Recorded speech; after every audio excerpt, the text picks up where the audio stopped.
Dear viewers, Namaskar. Welcome to this edition of the News Bulletin. In the headlines today, symbiosis with the stakeholders key to the progress of Rourkela steel plant, says Mr. Atanu Bhomik, DIC, addressing the service providers of the plant. INS Vikrant, constructed with SAIL's specialty steel, SAIL has supplied 30,000 tons of DMR plates, thereby actively fueling Atmanirbhar Bharat and Make in India. And in our Azadi Ka Amrit Mahotsav series, today's personality is Padma Shri Lakshmi Narayan Sahu. And now, the news in detail. A symbiotic relationship with all the stakeholders is the key to the progress of Rourkela steel plant because we grow together, said Mr. Atanu Bhomik, Director in Charge, DIC, while addressing the service providers of the plant in the inaugural session of the interaction session Samanvay organized on 3rd September 2022 at Indo-German Club. Mr. S.R. Suryavanshi, ED Works, Mr. P.K. Satpathy, ED P&A, Mr. P.K. Sahu, ED Projects, Mr. Somnath Tripathi, ED-MM, and Mr. A.K. Behuria, CGM in charge F&A, were also present on the dais in the session. The program was attended by 25 contractual service providers working in different areas of the plant. Several chief general managers and senior officers of RSP were also present on the occasion. The objective of the program was to facilitate interaction with one of the key stakeholders of the plant and strategize to work together in a more synchronized manner for the future growth of the company.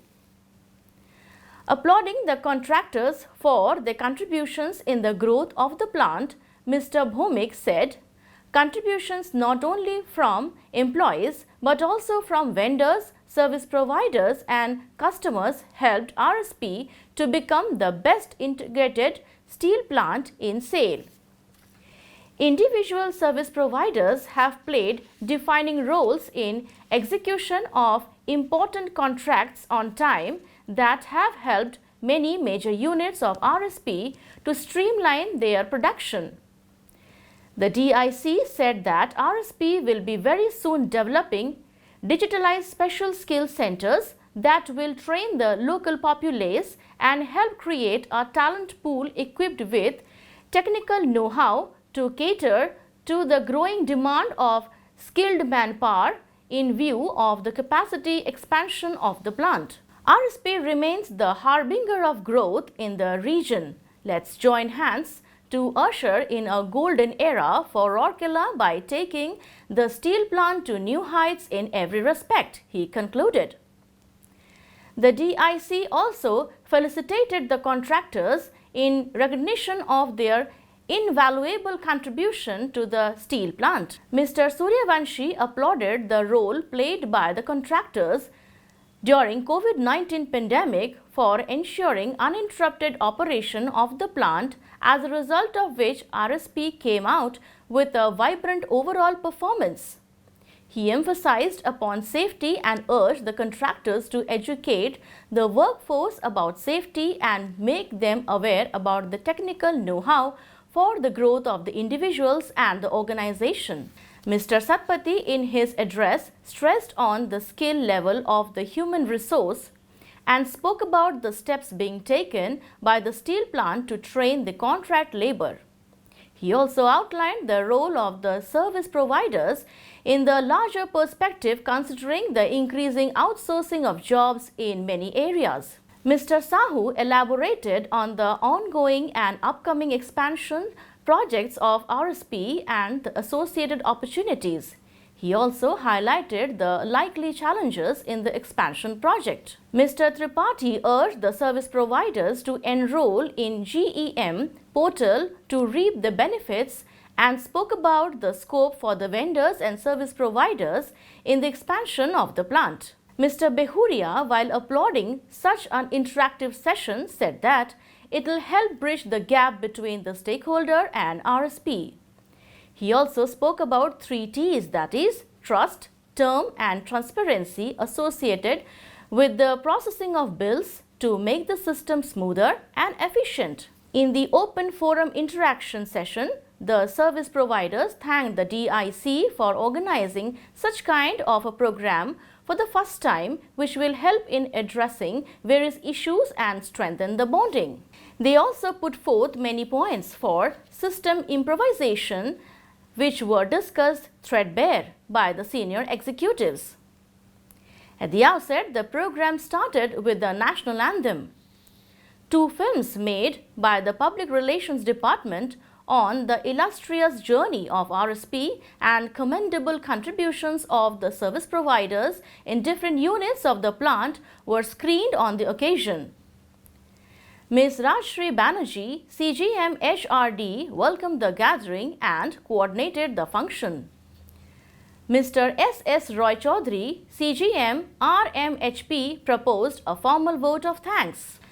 The country's steel-making giant Steel Authority of India Limited SAIL, a Maharatna PSU, has supplied the entire specialty DMR grade steel for the nation's first indigenously built aircraft carrier INS Vikrant.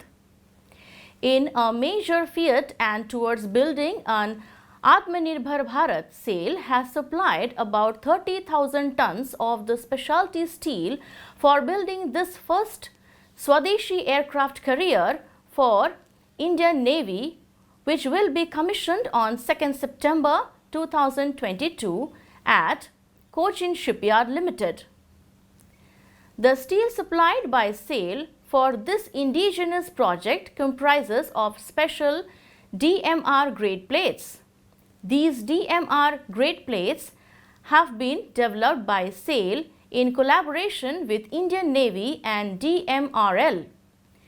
The DMR plates of grade 249A were used for the hull and vessel interiors and grade 249B for the flight deck of this warship. The entire quality of specialty steel except for the bulb bars has been supplied by SAIL's integrated steel plants at Bhilai, Bokaro and Rourkela. This special grade steel DMR plates, which has been used for the construction of INS Vikrant, is an import substitute.